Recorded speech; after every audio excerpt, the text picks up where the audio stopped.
మేడారం గద్దెల ప్రాంగణంలో ప్రధాన గేటు ద్వారం ముందు మరి మా సమ్మక్క సారలమ్మ జాతర పూజారుల సంఘం ఆధ్వర్యంలో ఒకరోజు ధర్నాను నిర్వహించడం జరుగుతున్నది.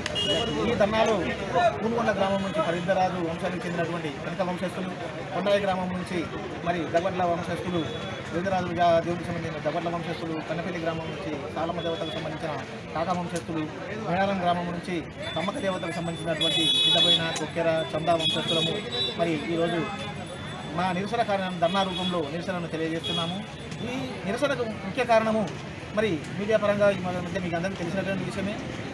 1993 సంవత్సరంలో అప్పటి మత్స్యశాఖ మంత్రి అయినటువంటి కొరిక జగన్నాయక్ గారు మా పూజార్ల సంఘం అభ్యర్థన మేరకు మరి వరంగల్ జైలు సెంట్రల్ జైలుకి ఎదురుగా మరి మా ఉమ్మడి వరంగల్ జిల్లా పరిధిలో దేవస్థానం హుండీల లెక్కింపు కానీ పూజార్ల అతిథి గృహాలకు కానీ కార్యాలయాల కోసము మరి 1014 గజాల స్థలాన్ని కేటాయించడం జరిగినది.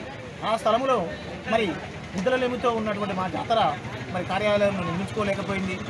ఈ 2022-23 మధ్యకాలం లోపల అప్పుడున్నటువంటి స్థానిక మినిస్టర్ అయినటువంటి ఎర్రబెల్లి దయాకర్రావు గారిని సంప్రదించగా మరి ఈ సమ్మక్క సారలమ్మ జాతర మేడారం పరిధిలో ₹1 వాటాధనము, భద్రకాళి దేవస్థానం వారిది ₹1 వాటాధనము, మెట్టుగుట్ట రామలింగేశ్వర స్వామి వారిది మరి ₹1000 వాటాధనముతోటి మరి 5 అంతస్తుల కార్యాలయం నిర్మించడం జరిగినది.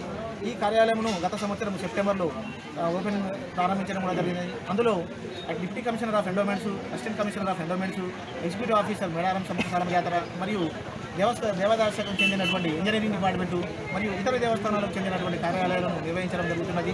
మరి ఈ సందర్భంలో ఇట్లాంటి సందర్భం లోపల భద్రకాళి దేవస్థానానికి సంబంధించినటువంటి ప్రధాన అర్చకులు శేషగిరి బాబు గారు మరియు ఈవో గారు శేషభారతి గారు మరి వేద పాఠశాల పేరు మీద మాకు ఆ భవనం లోపల గ్రౌండ్ ఫ్లోరు 2వ అంతస్తు 4వ అంతస్తు కేటాయించాల్సిందిగా మరి అని స్థానిక మరి కమిషనర్ గారి ద్వారా మరియు మినిస్టర్ గారి ద్వారా ఒత్తిడి తేవడంతో మరి వారికి ఆ కార్యాలయాన్ని కేటాయించాలా వద్దా అనేటువంటి సందిగ్ధంలో డీసీ గారు, ఏసీ గారు, ఈవో గారు మరి ఏం చేయాలనేది వాళ్ళకు కాలేదు.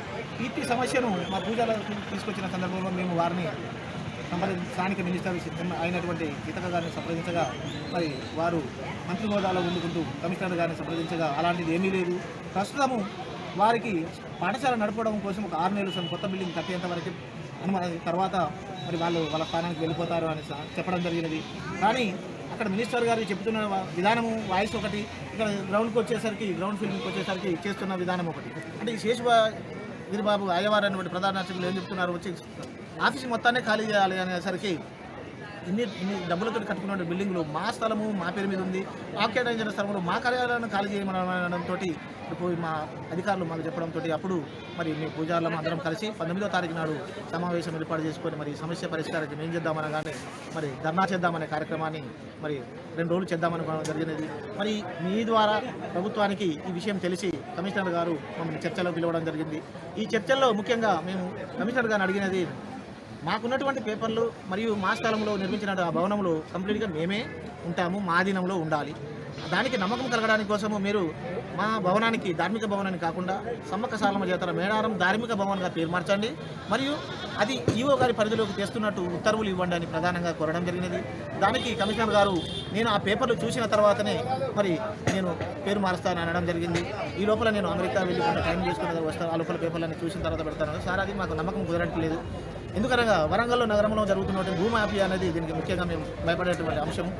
ఎందుకంటే ఈ అర్చకులు ఎవరైతే ఉన్నారో వారు మరియు ఆ శేషభారతి గారు చేసేటువంటి ఈ లాబింగ్ ద్వారా ఇంతకుముందు జరుగుతున్నటువంటి సందర్భాలను బట్టి మేము నమ్మకమే సార్, మీరు పేరు మార్చండి లేదా ఉత్తర్వులు ఇచ్చి మాకు ఆధీనమనే చేయండి అని అంటే నేను అది చూసిన తర్వాత అక్కడ ఉన్నటువంటి అడిషనల్ కమిషనర్ గారు కూడా చెప్పడం జరిగింది, సార్ అది వాస్తవమే మరి చెప్తున్నది.